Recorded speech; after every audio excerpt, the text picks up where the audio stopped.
नमस्कार, स्वागत है आप सबका दिन भर की तमाम बड़ी और अहम खबरों के साथ मैं हूं कवीन सचान। शुरुआत हेडलाइन से। पाकिस्तान से एनएसए स्तर की चर्चा नहीं होगी रद्द। हुर्रियत को न्योता देने की सरकार ने की कड़ी आलोचना। सीमा पर 11वें दिन भी फायरिंग। दिल्ली में नीतीश कुमार और केजरीवाल की सियासी जुगलबंदी। बिहार को विशेष और दिल्ली को पूर्ण राज्य का दर्जा देने की मांग। केजरीवाल करेंगे नीतीश के लिए बिहार में प्रचार।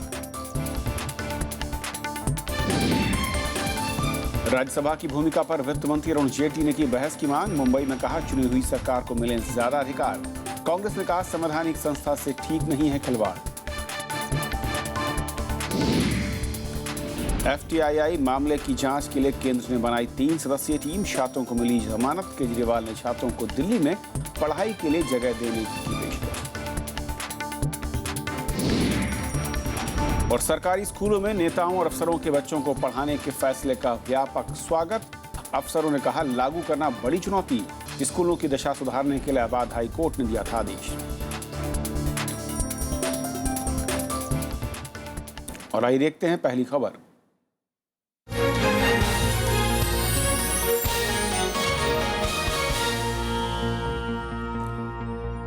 पाकिस्तान की ओर से हुर्रियत नेताओं को बातचीत के लिए बुलाने के बावजूद भारत और पाकिस्तान के बीच एनएसए स्तर की बातचीत होगी। हालांकि भारत इसे उकसावे की कार्रवाई बता रहा है। 23 अगस्त को दोनों देशों के राष्ट्रीय सुरक्षा सलाहकार दिल्ली में बातचीत करेंगे।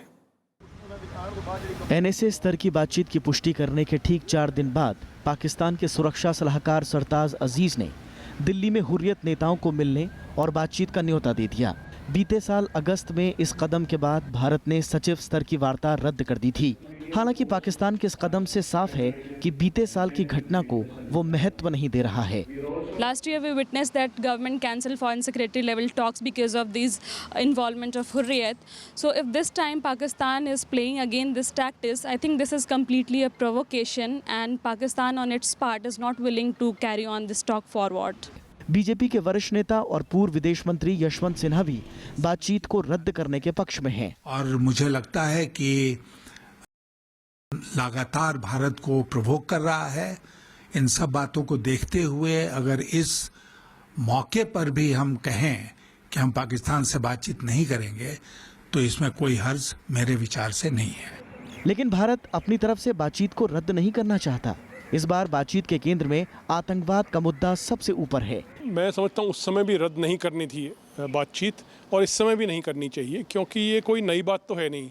पहले भी जो है सेपरेटिस्ट जो है पाकिस्तानी ऑफिशियल्स से मुलाकात उनकी हुई है।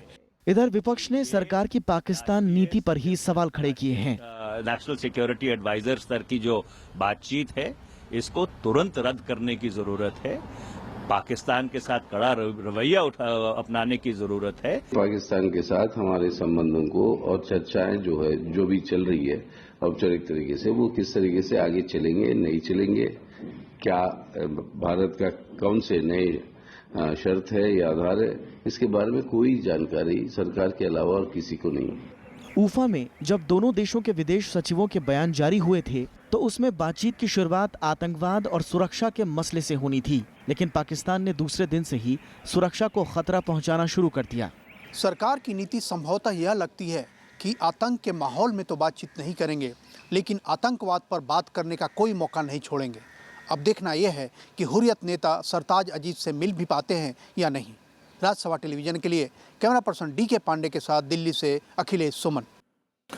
और हमारे साथ इस मसले पर बातचीत करने के लिए द हिंदू से राजनयिक संपादक सुहासिनी हैदर हैं और साथ ही साथ अखिलेश सुमन हमारे साथ जुड़ रहे हैं हमारे संवाददाता। अखिलेश, सबसे पहले आपसे मैं समझना चाहूँगा कि जिस तरीके से ये बातचीत की तारीख जैसे जैसे नज़दीक आ रही है, हम देख रहे हैं एक बार फिर से कुछ हर्डल सामने आ रहे हैं। हुर्रियत के नेताओं को लेकर एक नया, मैं कहूँ कि बखेड़ा शुरू होता देख रहा है, लेकिन भारत अपने अब तक के, मैं कहूँ कि स्टैंड पर फर्म देख रहा है। भले ही बीजेपी के अंदर से भी कुछ नेताओं की आवाज़ें हों कि ऐसे में बातचीत करना मुनासिब नहीं होगा।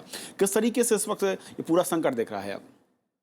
देखिए कविंद्र, जब उफा में प्रधानमंत्री नरेंद्र मोदी और पाकिस्तान के प्रधानमंत्री नवाज शरीफ मिले थे, उसके बाद से ही एक सुखद आश्चर्य यह दिखा था कि दोनों देशों के विदेश सचिव एक साथ आ गए संवाददाताओं से बात करने, और उन्होंने संयुक्त रूप से आधा बयान विदेश सचिव ने पढ़ा और आधा बयान पाकिस्तान के विदेश सचिव ने पढ़ा।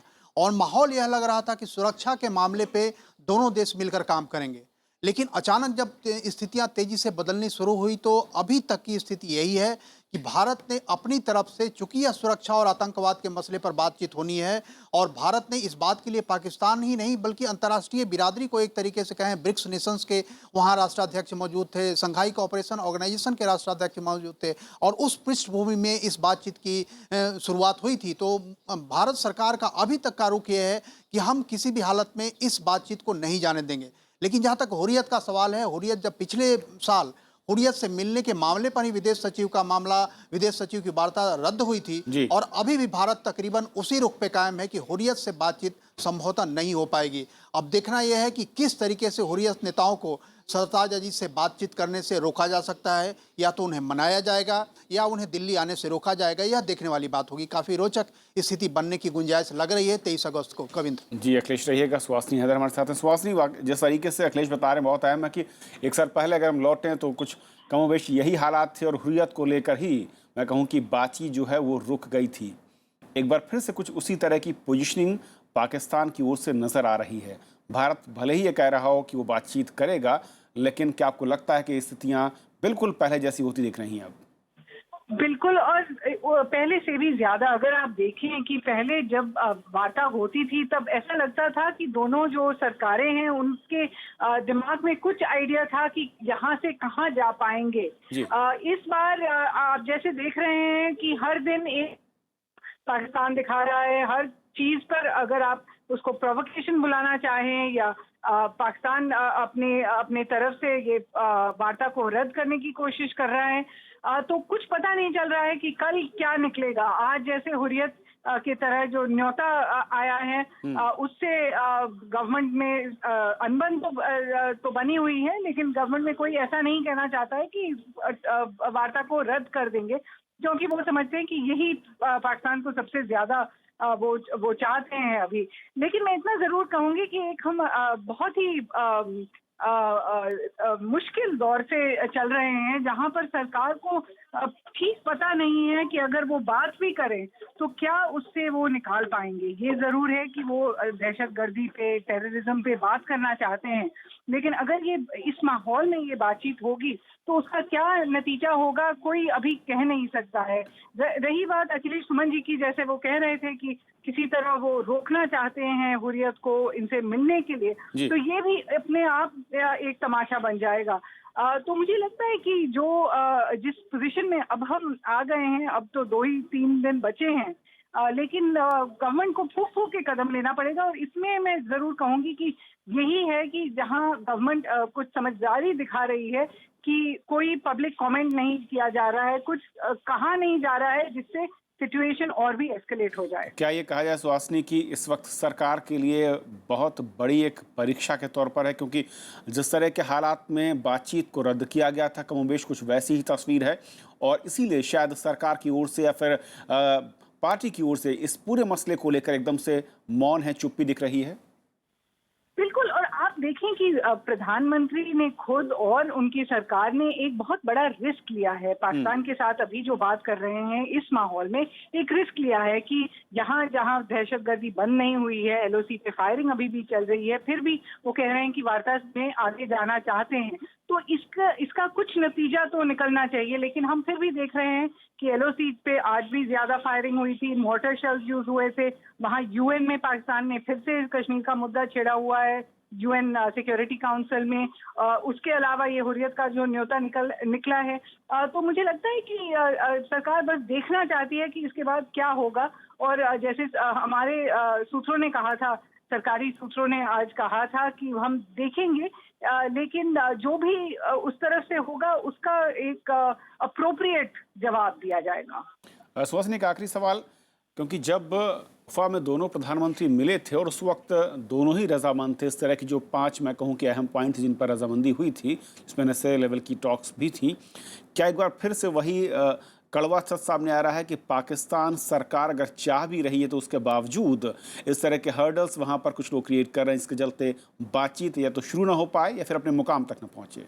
बिल्कुल, और मैं इतना भी कहूंगी कि जब वो उफा का स्टेटमेंट बन रहा था, कुछ लोगों को लगा था कि भारत के लिए एक जीत है कि कश्मीर का मुद्दा या कश्मीर का कोई लफ्ज उठाया नहीं गया वहां उफा पे। लेकिन मुझे लगता है कि उसी वजह से वहाँ पाकिस्तान में अब जो लोग इस वार्ता को बंद करना चाहते हैं, इसी वजह से करना चाहते हैं कि कश्मीर का मुद्दा उठाया नहीं गया था और इसकी वजह से उनको काफी क्रिटिसिज्म हुई है पाकिस्तान में। लेकिन मैं फिर भी कहूंगी कि इससे बड़ा एक सच निकला है कि जो भी सरकार है, हमारी तरफ उनकी तरफ, जो भी सरकार है, अंत में वो वहीं पर आ जाती है कि एक मतलब टॉक्स की जरूरत है, वार्ता की जरूरत है।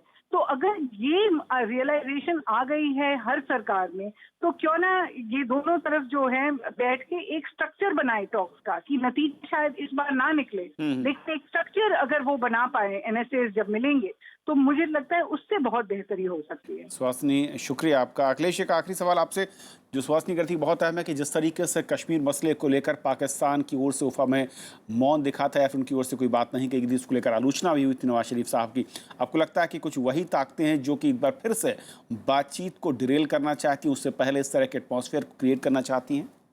हाँ, देखिए, निश्चित तौर पे कविंद्र उफा में जो भी हुआ था उसमें सबसे पहली बात यही कही गई थी कि सुरक्षा और आतंकवाद, इन दोनों मामले पे चर्चा होगी और दोनों देश मिलकर इसका मुकाबला करेंगे।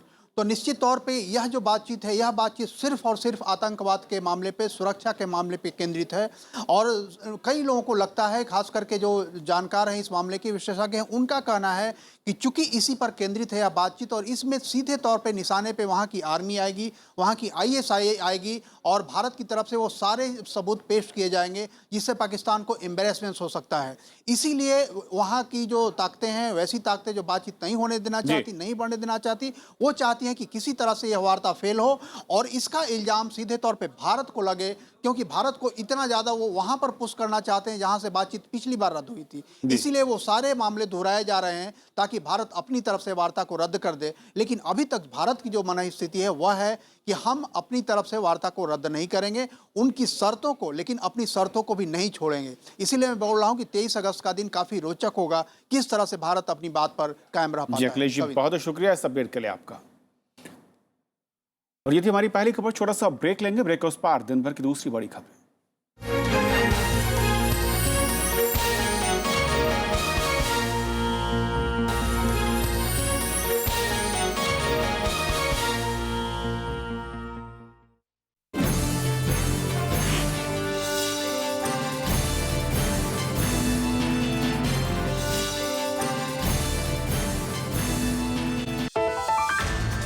श्रीलंका में चुनाव, विक्रम सिंघे को मिली जीत, लेकिन जादुई आंकड़े से दूर किसका मिलेगा साथ और क्या हैं इस जीत के मायने?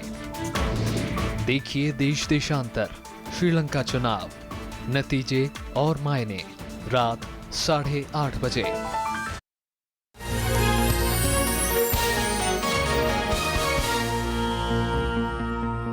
वित्त मंत्री अरुण जेटली ने एक बार फिर विधेयकों को मंजूरी के मामले में राज्यसभा की भूमिका पर सवाल खड़े किए। उन्होंने कानून पारित करने के मामले में चुनी हुई सरकार के मुकाबले अप्रत्यक्ष सदन की भूमिका पर भी बहस की जरूरत बताई।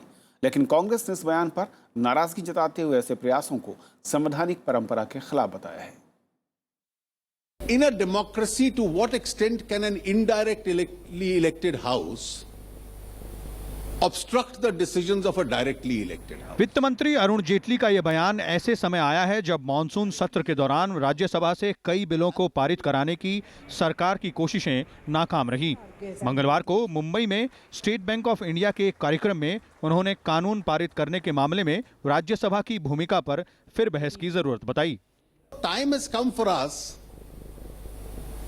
to find out the constitutional or at least as a matter of precedent, a conventional answer to this problem. Otherwise, a large number of steps which are extremely important would get struck. Monsoon सत्र के दौरान GST जैसे विधेयक कांग्रेस के तीखे विरोध के चलते अटक गए थे, लेकिन कांग्रेस ने वित्त मंत्री अरुण जेटली के इस बयान पर न सिर्फ तीखी प्रतिक्रिया जताई है, बल्कि उनसे माफी की भी मांग की है। कांग्रेस ने राज्यसभा की भूमिका पर नई परिभाषा गढ़ने की किसी भी कोशिश का तीखा विरोध किया है। He is a leader of the Rajya Sabha and he should retract this statement and apologize. We will not under any circumstances allow any redefining of the constitution and of the Parliament of India. हालांकि संवैधानिक जानकारों के मुताबिक ऊपरी सदन में बिलों के अटकने के बावजूद आगे बढ़ने के लिए सरकार के पास कई वैकल्पिक रास्ते हो सकते हैं। अगर राज्यसभा में मेजॉरिटी नहीं है तो कॉन्स्टिट्यूशन एक तरीका बताता है, वो है अगर राज्यसभा कोई बिल रिजेक्ट करता है या कोई अमेंडमेंट रिजेक्ट करता है तो जॉइंट सेशन दोनों हाउसेस के जॉइंट सिटिंग हो और उसमें पास हो जाए। ये तो कॉन्स्टिट्यूशन में लिखा हुआ है, ये तो रास्ता खुला है। वित्त मंत्री अरुण जेटली ने 3 महीने पहले बजट सत्र के ठीक बाद भी राज्यसभा की भूमिका का मुद्दा उठाया था और कांग्रेस ने उनके खिलाफ विशेषाधिकार हनन के प्रस्ताव का नोटिस दिया था। फिलहाल ये नोटिस समिति के पास लंबित है। रविंद्र शौरान के साथ विशाल दहिया, राज्यसभा टीवी। बिहार विधानसभा चुनाव से पहले जेडीयू और आम आदमी पार्टी के बीच नई सियासी जुगलबंदी बन रही है। बिहार के मुख्यमंत्री नीतीश कुमार ने आज दिल्ली सरकार के कार्यक्रम में दिल्ली को पूर्ण राज्य और बिहार को विशेष राज्य के दर्जे की मांग की। दिल्ली के मुख्यमंत्री अरविंद केजरीवाल ने दिल्ली के विकास में बिहार के योगदान को सबसे अहम बताया।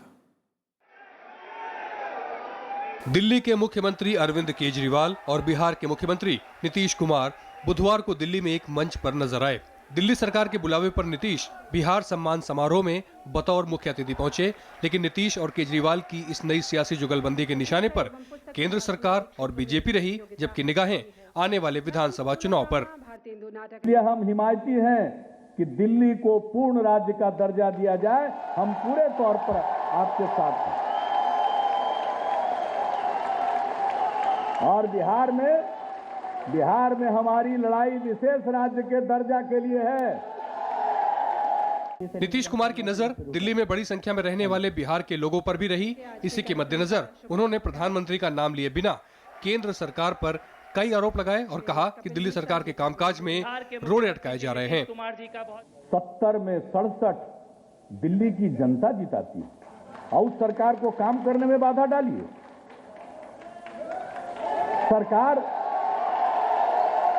सरकार जिसकी रहेगी और वो तय नहीं करेगा कि हमारा चीफ सेक्रेटरी कौन होगा, सेक्रेटरी कौन होगा, तो उस सरकार को आप डिसफंक्शनल बनाना चाहते हैं।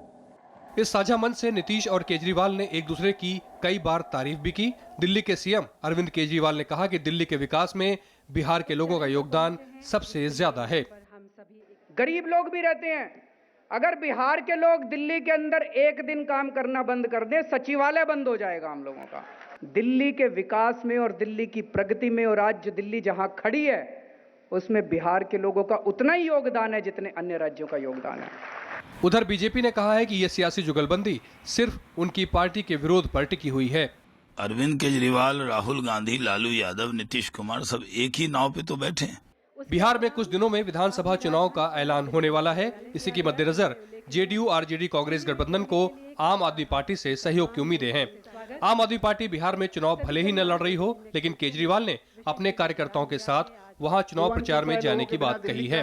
हालांकि केजरीवाल ने नीतीश कुमार को बिहार में किसी आपराधिक छवि वाले नेता को टिकट नहीं देने की भी सलाह दी है। अनुदीवान के साथ श्याम सुंदर, राज्यसभा टीवी। गिरफ्तार 5 FTII छात्रों को आज जमानत मिल गई, लेकिन आधी रात को छात्रों की गिरफ्तारी को लेकर कांग्रेस उपाध्यक्ष राहुल गांधी ने सवाल खड़े किए हैं और इधर सरकार ने FTII के छात्रों के विवाद की समीक्षा के लिए अब 3 सदस्यीय एक टीम बनाई है। FTII के कैंपस से आधी रात में 5 छात्रों की गिरफ्तारी का मामला गर्माता जा रहा है।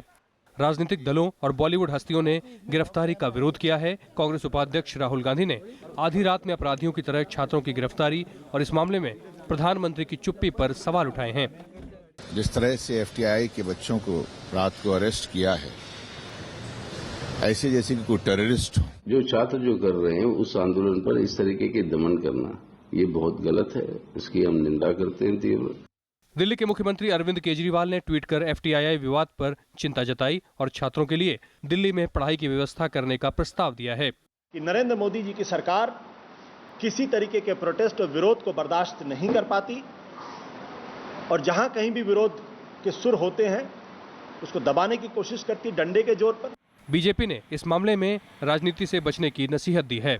ये स्वाभाविक रूप से कानून का मसला है, इसको राजनीतिक चश्मे से देखने का प्रयास बिल्कुल नहीं करना चाहिए। पुलिस ने मंगलवार रात FTII परिसर से 5 छात्रों को गैर जमानती धाराओं के तहत देर रात गिरफ्तार किया था। निदेशक की शिकायत के आधार पर 15 छात्रों के खिलाफ FIR दर्ज की थी। कुछ छात्रों ने सोमवार को FTII के निदेशक प्रशांत पाथरबे का घेराव किया और अधूरे डिप्लोमा प्रोजेक्टों के आकलन के तरीके का विरोध किया। मुझे ऐसा लगा कि अगर इसी तरीके से अगर हम उनका बर्ताव सहन करते रहेंगे तो कुछ भी काम करना मुश्किल है। Director was held captive and all, इसका खंडन किया जाए सख्त शब्दों में, और इस तरह की कोई भी बात यहाँ पर इस कैंपस में नहीं हुई है। इस बीच सूचना और प्रसारण मंत्रालय ने registrar of newspapers SM Khan की अगुवाई में 3 सदस्यों की समिति बनाई है जो पुणे जाकर FTII के जमीनी हालात का जायजा लेगी। FTII के कुछ छात्र बीजेपी नेता और अभिनेता गजेंद्र चौहान को संस्थान का अध्यक्ष बनाने का करीब 2.5 महीने से विरोध कर रहे हैं। अनु दीवान के साथ bureau report, Rajya Sabha TV. Amethi दौरे के दूसरे दिन कांग्रेस उपाध्यक्ष राहुल गांधी ने प्रधानमंत्री पर वादे पूरे न करने का आरोप लगाया। उन्होंने कहा कि लोकसभा में विपक्ष की आवाज दबाने की कोशिश हुई। राहुल ने कहा कि कांग्रेस जनहित के मसलों पर सरकार को घेरने की कोशिश करती रहेगी। साथ ही वन रैंक वन पेंशन और काले धन के मुद्दे पर सरकार के पीछे हटने और FTII जैसी संस्थाओं को नुकसान पहुंचाने का भी उन्होंने आरोप लगाया। स्टूडेंट्स ने मुझे बताया कि रोज हमें धमकी मिल रही है, हमें कह रहे हैं कि भाई हमारी पिटाई होगी, हमारे को मारा जाएगा। तो ये इंटरनली ये कर रहे हैं और ये सोचते हैं कि जो हिंदुस्तान की क्रिएटिविटी है, जो हिंदुस्तान की जनता के अंदर, युवाओं के अंदर जो कैपेबिलिटी है, उसको दबाया जा सकता है। राजधानी दिल्ली के चर्चित उपहार सिनेमा अग्निकांड में सुप्रीम कोर्ट ने अंसल बंधुओं को जेल से राहत दे दी है। हालांकि कोर्ट ने अंसल बंधुओं को 3 महीने के भीतर 30-30 करोड़ रुपए का जुर्माना भरने को कहा है। इस रकम को दिल्ली सरकार के पास जमा कराना होगा।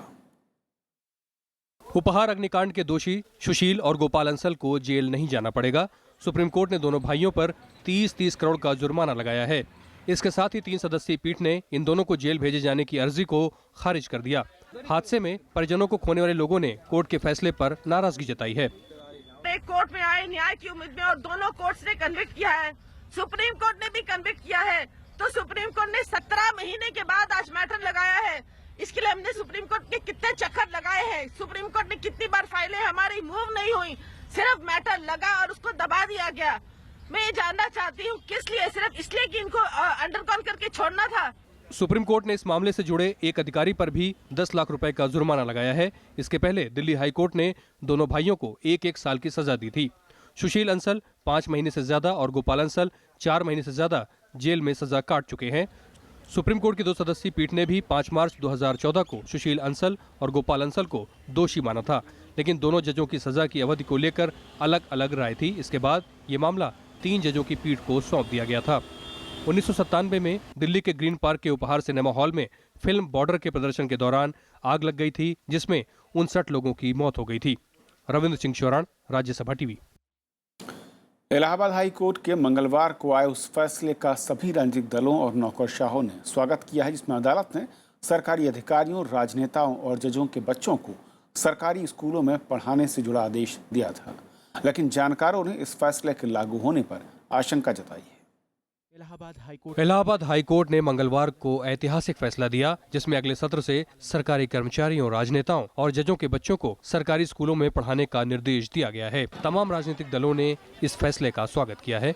हम इस फैसले का स्वागत करते हैं और ये फैसला ऐतिहासिक है। मैं समझता हूँ कि सभी लोगों को इस बात को स्वीकार करके और इस प्रकार अपनी कार्रवाई शुरू करनी चाहिए कि समाजवादी पार्टी सरकार माननीय उच्च न्यायालय के निर्देशों का अनुपालन भी ईमानदारी से सुनिश्चित कराए। आज जिस तरीके से प्रतियोगिता का युग है, उस प्रतियोगिता की कतार में इन छात्रों को भी खड़ा करने का प्रयास करें। मैं हाई कोर्ट के इस निर्णय का स्वागत करता हूं। सरकारी स्कूलों में मंत्रियों के बच्चे, अधिकारियों के बच्चों और बड़े आदमियों के बच्चों को जाना चाहिए, जिससे कि एक सजगता बढ़ेगी। नौकरशाह भी कोर्ट के इस फैसले को सही तो ठहरा रहे हैं, लेकिन इसके लागू होने पर भी आशंका जता रहे हैं। कोर्ट ने आदेश का पालन नहीं होने की सूरत में कड़े दंड के प्रावधान के भी निर्देश दिए हैं। दरअसल कोर्ट का यह फैसला सरकारी स्कूलों में शिक्षकों की कमी से जुड़ी एक याचिका पर आया। याचिका में सरकारी स्कूलों में योग शिक्षकों की नियुक्ति की मांग की गई थी। Bureau report, Rajya Sabha TV. सरकार ने ओखला पक्षी विहार के पर्यावरण संवेदी क्षेत्र का दायरा कम करने का फैसला किया है और उस फैसले के बाद यहां पर चल रही उन आवासीय योजनाओं को कंप्लीशन सर्टिफिकेट मिल सकेगा जो पिछले साल ग्रीन ट्रिब्यूनल के फैसले के बाद अटक गई थी। हालांकि इस फैसले पर कई पर्यावरणविदों ने ऐतराज जताया है। पर्यावरण मंत्रालय ने मंगलवार को ओखला पक्षी विहार के पर्यावरण संवेदी क्षेत्र को 10 किलोमीटर से घटाकर 1 किलोमीटर दायरे में सीमित कर दिया। इससे यहां लंबित कई आवासीय कमर्शियल परियोजनाओं को कंप्लीशन सर्टिफिकेट मिलने का रास्ता साफ हो गया है। सरकार 1 हफ्ते के अंदर इसके लिए अधिसूचना जारी कर देगी। इसके बाद उन 55,000 ग्राहकों को घरों पर कब्जा मिल जाएगा जिन्होंने यहाँ मकान खरीदे हैं। हमें इससे बहुत खुशी है, लेकिन साथ में हमें एक ये भी प्रॉब्लम भी है कि ये जो वर्डिक्ट आया है ये 18 महीने के बाद में है। 18 मंथ के लिए जो बाहर रेंट और EMI दे रहे थे उसकी कंपनसेट कौन करेगा? इस फैसले के बाद उत्तर प्रदेश सरकार को रजिस्ट्री की मदद से 600 से 700 करोड़ तक का राजस्व मिलने की उम्मीद है। साथ ही अब आवासीय परियोजनाओं के अलावा व्यावसायिक और संस्थागत इस्तेमाल के लिए भी इस इलाके में करीब 25 लाख वर्ग फीट जमीन उपलब्ध हो जाएगी। वो कैश फ्लो ना आने के कारण में कई डेवलपर्स जिनको बैंक लोन सर्विस करने थे या नोएडा अथॉरिटी के किस्त देनी थी या तो वो नहीं दे पाए तो इसका मतलब है कि उनके ऊपर में पीनल इंटरेस्ट चल रहा है, या जिन्होंने दिया तो उन्होंने फंडिंग कहीं और से अरेंज करी और जा कर के दिया। तो इसका काफ़ी बड़ा फाइनेंशियल इम्पैक्ट तो डेवलपर्स की अपनी प्रोजेक्ट की बॉटम लाइन पर भी पड़ा ही है। दरअसल नेशनल ग्रीन ट्राइब्यूनल यानी NGT ने पिछले साल कहा था कि ओखला पक्षी विहार के आसपास 10 किलोमीटर का दायरा पर्यावरण के लिहाज से काफी संवेदनशील है। NGT ने तब कहा था कि इसके 10 किलोमीटर के दायरे में चल रही आवासीय परियोजनाओं को कंप्लीशन सर्टिफिकेट नहीं दिया जा सकता। इसके बाद कई परियोजनाएं लटक गई थीं। कृति मिश्रा, राज्यसभा टीवी। तो खबरों के आज के सफर में बस इतना ही, लेकिन जाते आते छोड़ जाते हैं देश और दुनिया की कुछ और बड़ी खबरों के साथ। नमस्कार। लुइस बर्जर घूस मामले में गोवा की एक अदालत ने पूर्व मुख्यमंत्री दिगंबर कामत को आज अग्रिम जमानत दे दी। अदालत ने कामत को 1 लाख रुपए की जमानत राशि जमा कराने और मामले की जांच में सहयोग करने को कहा है। कामत पर जल शोधन परियोजना को मंजूरी देने के लिए अमेरिकी कंपनी लुइस बर्जर से रिश्वत लेने का आरोप है। छत्तीसगढ़ पुलिस ने बीजापुर जिले में 5 नक्सलियों को गिरफ्तार किया है। पुलिस को बीजापुर के पौंजेर में इन नक्सलियों के छिपे होने की सूचना मिली, जिसके बाद छापेमारी कर नक्सलियों को गिरफ्तार किया गया। पकड़े गए नक्सलियों पर कई आपराधिक मामलों में शामिल होने का आरोप है। उत्तर प्रदेश सरकार ने कहा है कि आगरा में अंतर्राष्ट्रीय हवाई अड्डा बनाने के लिए तैयारियां पूरी की जा रही हैं। हालांकि अभी इसे केंद्र सरकार की मंजूरी मिलनी बाकी है। उत्तर प्रदेश विधानसभा के जारी सत्र के दौरान पर्यटन मंत्री ने बताया कि राज्य सरकार एयरपोर्ट के निर्माण के लिए जमीन भी आवंटित कर चुकी है। गन्ना किसानों को फसल की बकाया राशि नहीं दिए जाने पर उत्तर प्रदेश विधानसभा में आज खासा हंगामा देखने को मिला। विपक्षी पार्टी बीजेपी का कहना है कि केंद्र सरकार ने गन्ना किसानों को अदायगी के लिए राज्य सरकार को 6,000 करोड़ रुपए की राशि दी थी, लेकिन मुख्यमंत्री अखिलेश यादव ने कहा कि उन्हें ये पैसा मिला ही नहीं।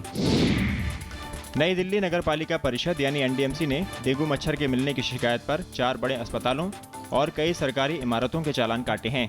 ये चालान एम्स, सफदरजंग, राम मनोहर लोहिया और लेडी हार्डिंग अस्पतालों के काटे गए हैं। पंजाब के मुख्यमंत्री प्रकाश सिंह बादल ने कहा है कि पूरे देश में विशेष आर्थिक पैकेज की सबसे ज्यादा जरूरत पंजाब को है। उन्होंने कहा कि विशेष आर्थिक पैकेज पंजाब का हक है। उनका यह बयान मंगलवार को प्रधानमंत्री नरेंद्र मोदी के बिहार को 1.25 लाख करोड़ रुपए के विशेष आर्थिक पैकेज की घोषणा के बाद आया है।